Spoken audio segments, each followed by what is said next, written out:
Ladies and gentlemen, please remain standing for the singing of our national anthem.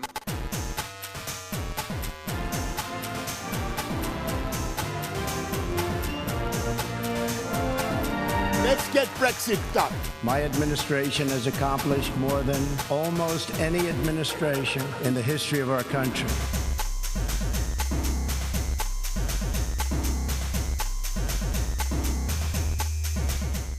Hey, hello and welcome. This is me, Roifield Brown, and this is Mid-Atlantic on YouTube.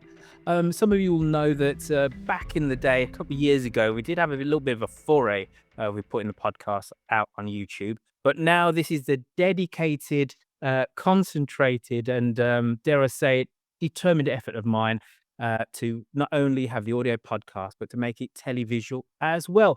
Now, today, we are looking at geopolitics, which feels like a mashup between the House of Cards and Game of Thrones, except the kingdom in question is Greenland, and the US president seems determined to treat it like a bonus chess square on the Arctic board. What began some years ago as an offhand idea about buying Greenland has hardened into something much more troubling. Tariff threats against European allies, talk of coercion, and a willingness to blur the line between alliance politics and territorial pressure. Over the last few weeks, we've seen Denmark forced into an existential defense of its sovereignty, France warning openly about bullying tactics, Germany quietly recalibrating its assumptions about American reliability, and the UK trying to steady the ship whilst pretending the waves aren't getting any higher.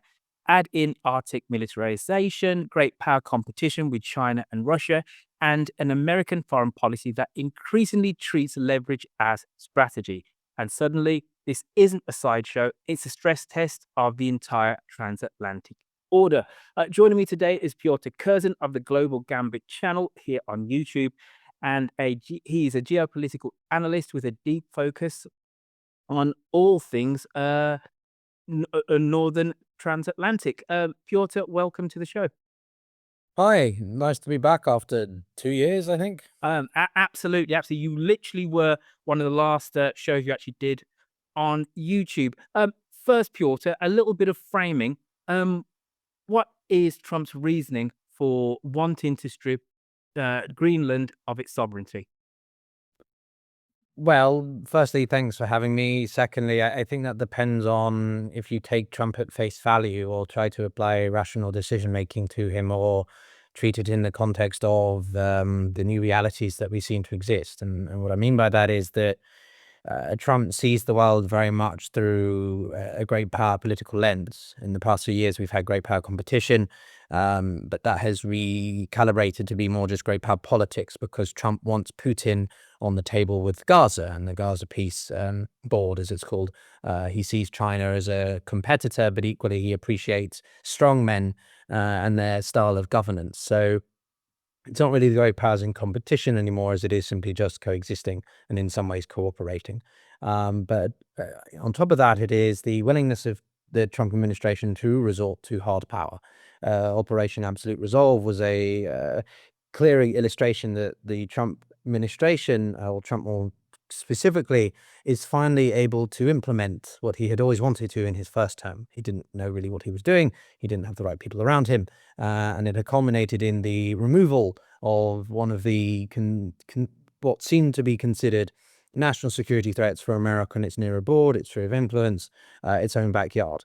And sort of now we have these three cornerstone areas, which are sort of America focuses on the Western Hemisphere, Russia dictates terms in Eurasia, and China dictates Southern Asia and possibly parts of Africa or the Middle East. Sort of this carving up of, if you imagine an image of the globe on a table and the three men sitting around carving into it. I think the Financial Times has done something like that. Yeah, so that's that famous Gilroy cartoon of Napoleon, Wellington, and I can't remember the third, maybe the Tsar Alexander, maybe. Sort of thing. So yeah, largely speaking, Trump sees Greenland as a extension of the Americas, which therefore by default is what is de facto Americas to control, which is of course absurd because Russia doesn't even have the capacity to take Ukraine, yet somehow Russia's able to take Greenland.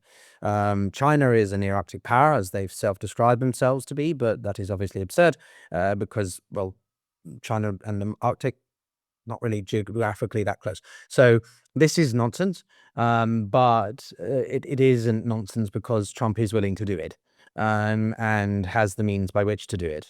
Now, I don't think we're going to see kinetic warfare over Greenland, but we are on the precipice of significant economic repercussions.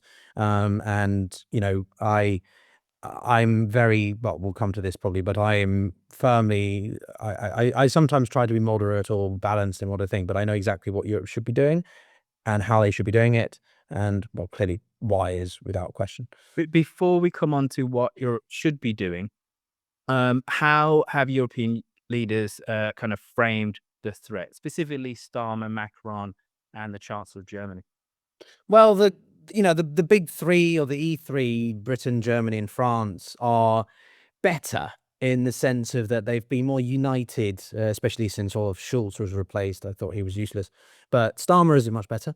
As usual, Macron is really the only one that I have time for because he's willing to say the uncomfortable things out loud. Now, this doesn't mean I support everything about Emmanuel Macron, but as I say, I appreciate that he's willing to push the boat out and talk about strategic autonomy, talk about the threats. His latest talk today at Davos, although he looked like a bit of sort of trying to moonlight Tom Cruise in the film with the planes. I forget something. Top Gun.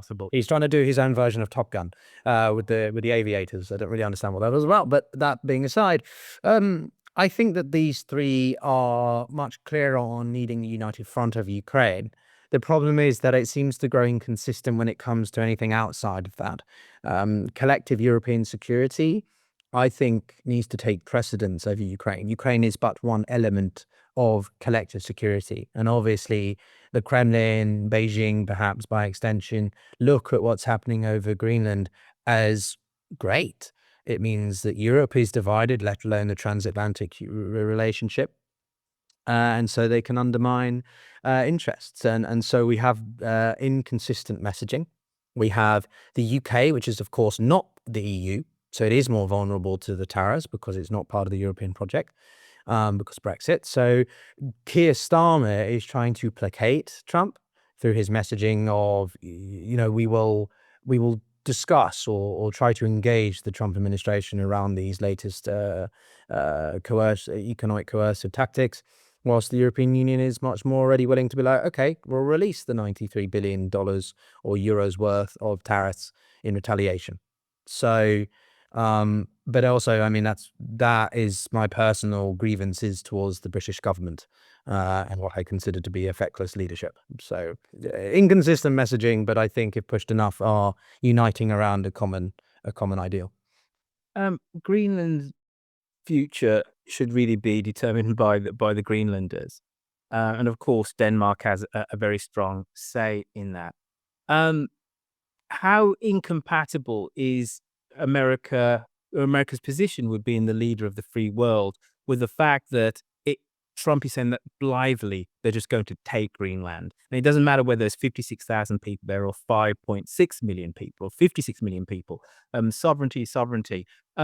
America is not only stepping back globally from being a global power to a hemispheric power, but also it's kind of abrogating any level of moral leadership in terms of being the leader of the free world with this move, surely. Yeah, I mean, I would say, I would caveat that by pointing out that also keep in mind, audience, that this isn't me sort of saying that all people are the same as Trump. But what I mean is that Trump isn't the first president to talk about Greenland as a national security issue or the need for America to have more influence in Greenland. This has gone back as far as Eisenhower, Kennedy, but the difference there being that they obviously engaged with it more conciliatory, constructive, diplomatically, versus Trump that is literally just saying we'll invade. Now, America's presence physically on the island, if you want, has diminished. They've got 200 troops there. Yes, they had loads of bases, but apart from the one beginning with P, I forget the name of its pronunciation, that's not enough to launch a full-scale invasion, right? So Europe is initially placing sort of similar amount of forces, 1 from the British Isles, 13 from Germany, whatever, handfuls of groups. But that can act initially as a reconnaissance entity by which you can then help to secure the main forces that arrive. So neither side is really ready to undertake some kind of military operation. But also I would, to your question or point, like sort of, I would take issue with the idea of leader of the free world. We need to move past this established way of looking at the United States now.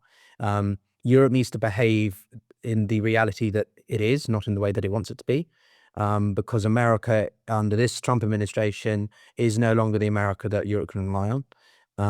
And even if we get a more constructive leadership in after Trump, we can't guarantee that. We can't guarantee what comes after Trump. The MAGA movement post-Trump is going to be split between the true isolationists, the Marjorie Taylor Greens, and the interventionists, aggressive ones, advances.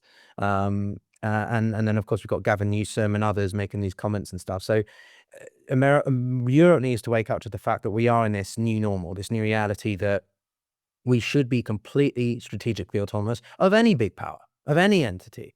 Von der Leyen's comments about India and going down there to secure economic ties.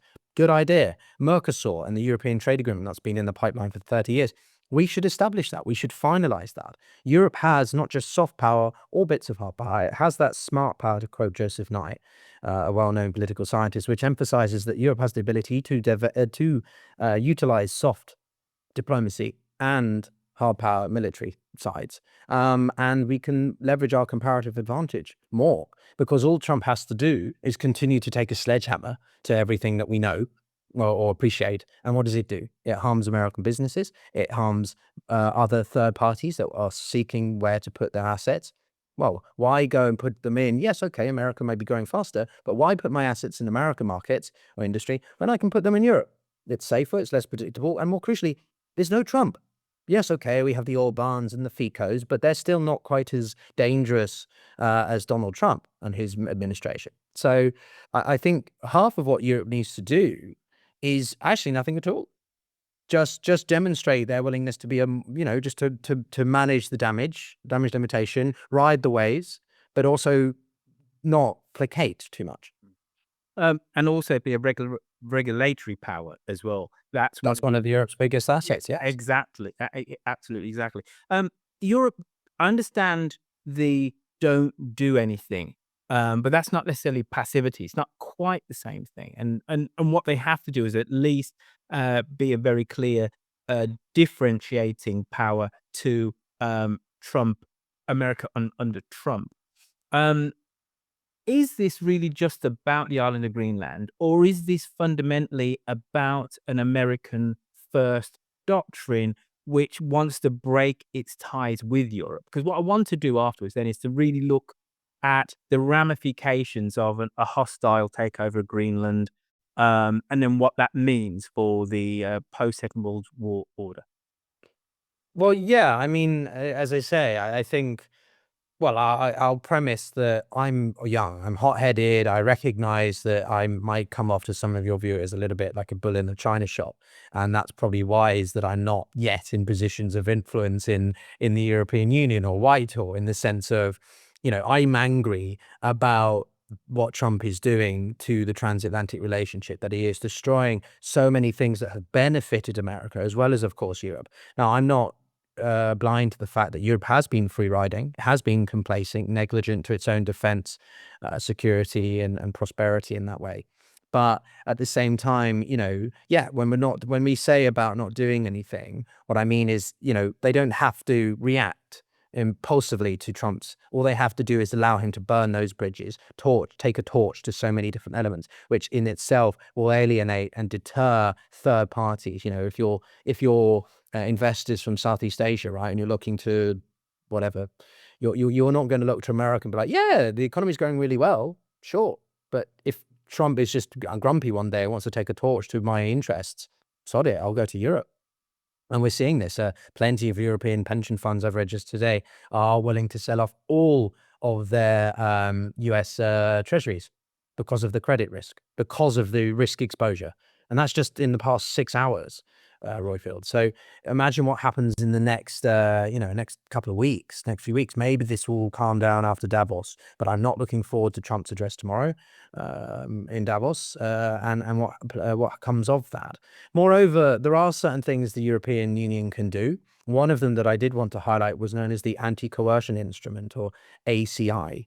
This is basically known as the trade bazooka, which is it can be taken across so many different elements of the EU market. It's public procurement bans, limits on entire investments for American firms. It's sort of a last resort because it will harm EU industry as well. But they can invoke this instrument to respond to this unprecedented economic pressure from Trump. And as I say, they have more options: legal action via the WTO, more state aid, trade diversification, I think is what we're talking about here, regulation enforcement. All these things would harm American industry even more, and therefore be much worse for American consumers than any tariffs would on Europeans. Let's look at these consequences now. Let's just try and logically work out what would happen if there is any level of a hostile American takeover of Greenland. I take your point. If America decides under Trump that it's going to take Greenland tomorrow, there's not an awful lot Europe can do militarily to stop them. It wouldn't. Those troops are there symbolically to show support for Denmark and to send us a small but pointed diplomatic message to the Americans, but physically they couldn't do anything. So if the Americans decide to take it in a hostile manner, however they're going to do that. What then happens to NATO? I mean, I don't really see the point in discussing this point because it's not going to happen. The Americans do not have the military assets in the region to conduct a full-scale invasion and occupation of Greenland. I mean, if we humor it, they would probably utilize some task force and maybe leverage more sort of indirect means like cyber and disruptive measures, coupled with that continued economic pressure. But it would take a while for them to get the relevant assets like a carrier group up there or some things that could consolidate initial. But if the population is incredibly small and it's fundamentally in what, 2 or 3 places, and we're only talking about 56,000 people. So we're not talking about the occupation of France or Germany or whatever. And fundamentally, American boots on the ground, the symbolic importance of that outweighs literally the amount of Americans there. And I take there's Americans in a base, it's about 120 of them, however many, whatever. But if Americans were to arrive on a ship and say, we're just doing this anyway. But even if we say that scenario is inconceivable, it kind of goes back to my other point. Is this just a way of breaking NATO, the post-Second World War order, and just saying, and giving the V sign to everybody, and just saying we will be this hemispheric power as opposed to a global one, and we're not bound by rules, treaties, and norms? We're already there, Roifield. Venezuela was a complete, not just rejection, but exposure of international law for the fallacy that it was. And that's coming from someone who's worked in and believes in the principles of the United Nations, not ignorant of the fact that it doesn't follow through or uphold any of what it preaches because it can't. Realpolitik has determined very clearly that while the UN is this illustration of international cooperation in an ideal sense, in reality, it's only as powerful as the countries that created it allow it to be. The Security Council never gets anything done because the Americans block anything on Israel, the Russians block anything on Ukraine, the Chinese block anything on Taiwan, whatever it is. So it's also not reflective of the balance of power in the world. Britain and France are not relevant, well, to an extent, like the Indians or the Japanese or others. So I don't think, I mean, no, Greenland is terrible. Let's again assume that this absurd scenario does occur. Then yeah, of course, it's a demonstration that Trump is literally willing to go to war over a bunch of ice and 56,000 people, which is just, I don't think he would ever get to that though, purely because also what is the impact this has, forget Greenland or NATO, what is the impact on his domestic audience? Even the most reasonable Republican, let alone MAGA hardcore, will be like, yeah, no. If he did that, I'm pretty sure 25, as in Amendment 25, would be, For a 25th Amendment. Yeah, absolutely. And Logan Phillips, somewhat of this parish, American pollster, says that only 17% of Americans are actually behind Trump's bid to seize Greenland. I think something like 5% or 4% want him to take a military option. So that's not even, if you say his base is 30% of Americans, half of those are against this. The majority of Republicans are against this. It's incredibly unpopular move. And I would also question, if he was to try and do this in a hostile manner, that the American military wouldn't just say, no, we're not going to do this, because those generals have got long-standing relationships built over decades with their European colleagues, and they appreciate the position that America, being the biggest dog in NATO, has given them globally. Yeah, I know. Just on that, I mean, on NATO specifically, I question the extent to which Trump really wants to destroy or dismantle NATO. I think he severely wants to defund it, or just decouple American engagement in it. But I still think he finds it useful as a shell, a sort of a banner by which to demonstrate to Russia and China, hey, look, guys, we've still got this collective ability to command influence through a strategic security alliance, etc. Right? If he dismantles it completely, then it kind of loses. Then okay, America can say it's just America on its own, but why not be able to say, well, we still control the 35 most powerful countries as well? So you know what I mean? He can sort of play it around, and that's why, despite what he said about the UN, he's still only pulled out of, what is it, the 66 organizations, most of which were very peripheral and tiny. So he said a lot of his words will be rhetoric. And the other thing that people argue is that he's deliberately anchoring it. This is, a strategy whereby he says the most outrageous things, and then he steps back and provides a more sort of compromising position afterwards. But he says the most outrageous things it's like the Overton, he shifts the Overton window that far, so that then when he offers something slightly less, it's considered more proportional. Is that his strategy here? I don't know, but Rubio's made it very clear that this is not about actual military engagement. It's about more economic arrangement. I know your time is limited, so couple more questions. This is only acted as an accelerant to Europe becoming militarily independent of the United States. This is something which was slowly starting to happen. Something like this is going to accelerate that. I think we can all appreciate that.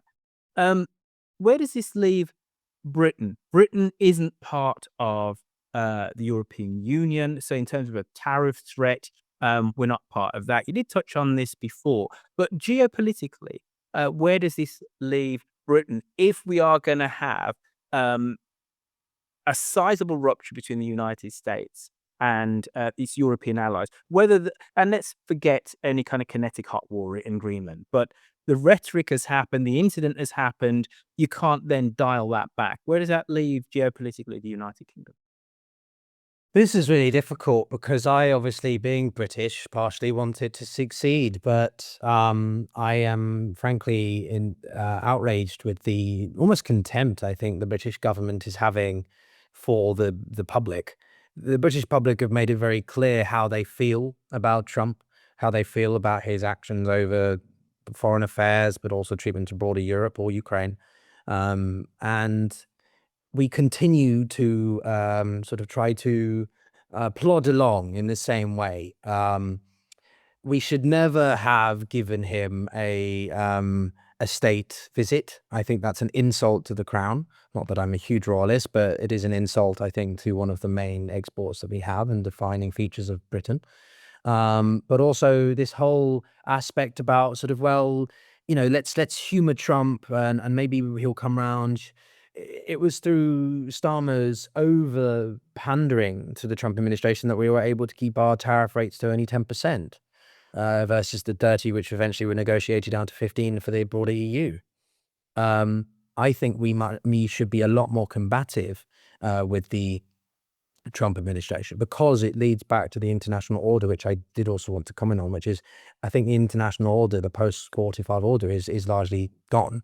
We live in an age of international disorder, as I'm calling it, right? There's sort of maybe not purely multipolarity, but the point is that we're not in the world that was clearly defined by the Anglo-American sphere specifically.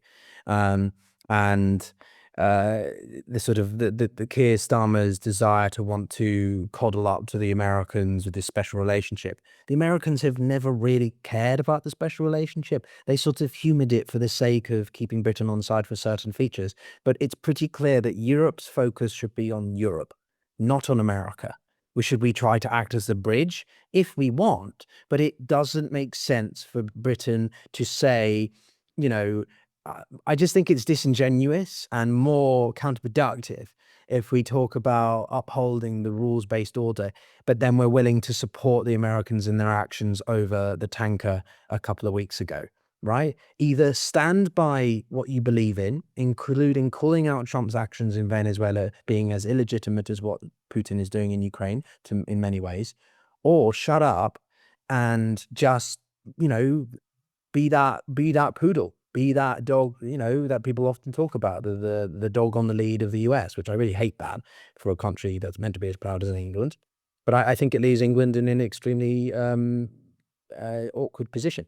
Also, just purely from a pragmatic standpoint, Britain is instrumental for the GI-UK gap. This to bring in Greenland again, this area of the North Atlantic where Russian subs enter through into the North Atlantic. The UK is critical for this, and that's why the whole debate around Scotland and second referendum has never really gone anywhere, because if you give Scotland independence, then where the hell do you put your Trident systems? That completely undermines one of NATO's biggest cornerstones, deterrence more broadly.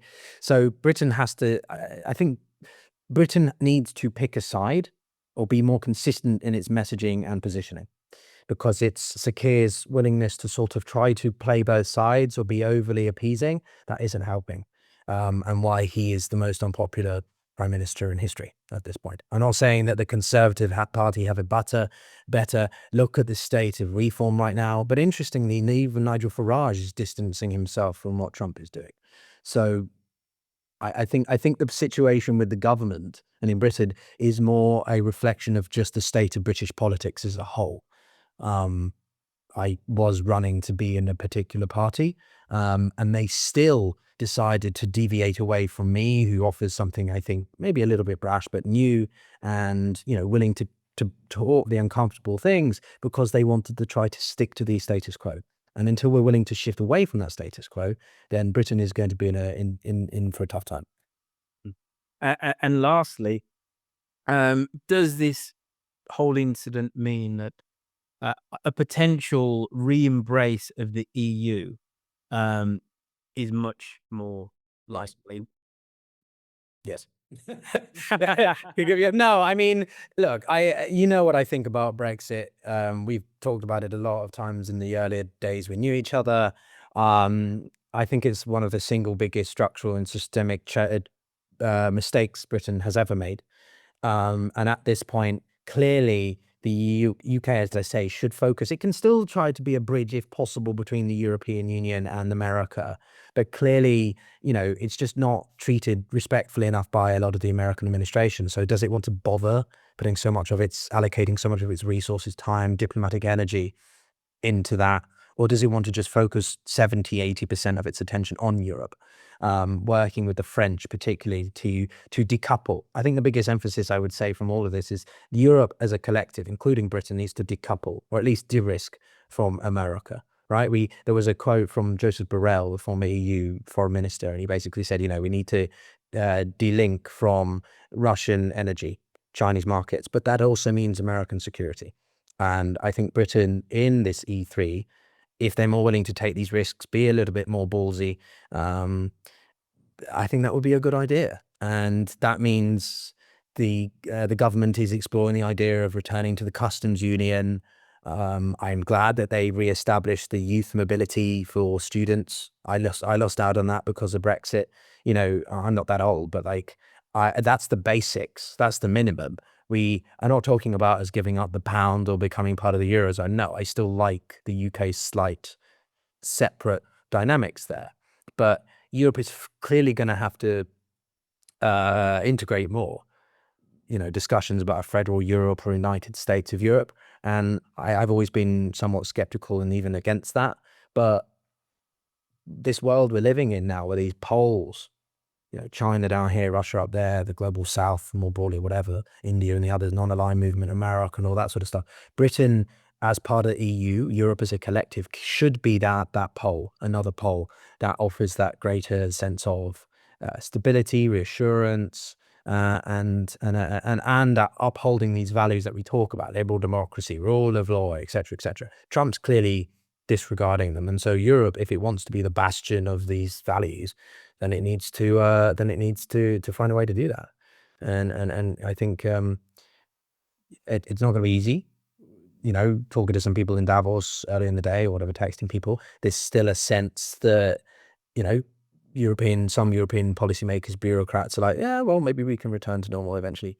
No, guys, stop falling onto your laurels. Stop, you know what I mean? Returning to what you think is better. Like we need to, as I say, get with the times. And I think you've got the message at this point. Could agree with you more on that. And even if we have a Democratic president next, and even if the relationship goes back in a traditional position, it'll never go back completely. The genie's out of the bottle now. America cannot be relied upon. No, I would say, if I can summarize it simply, it was just Europe plus Britain should be planning for the worst, hoping for the best, but not strategizing, because hope is not a strategy. Okay. Bravo. Pyotr Kurzin, where can people find you on social media, and tell us all about the Global Gambit podcast? Oh, wow. Well, I've been running my YouTube channel now for a couple of years. We passed 100,000 subscribers, followers, listeners in December. We're now on 110 or something, so the channel's growing. But you can also find, it on our audio only. I've hosted people like General Petraeus, Ben Hodges, Martin Wolf of the Financial Times, working on Tony Blair's Institute. Not saying I support all these people, but the goal of the podcast is to be diversified, to hear differences of opinion, because for too long we sit in our echo chambers and that doesn't get anywhere. And well, we can certainly see where it's getting us right now. So people can find me on YouTube predominantly, but also I'm growing my Substack. My X is also, if you use it still. And yeah, just look me up and maybe you'll see me on the news as well. There you go. That's been me, Roifield Brown, speaking to my friend Pyotr Kurzin about Greenland, America, and what it means for Europe. As I said at the top of the show, this is the first of my commitment to really lean into YouTube. We've had 12 years has been an audio only podcast. Any podcast in 2026 needs the power of video to help fuel its sales as well. So this is exactly what we're doing. But check out the Global Gambit. It's an awesome podcast, and with a great array of guests. I've been Roifield Brown. This has been Mid-Atlantic. Take care. Look after yourselves. Bye-bye.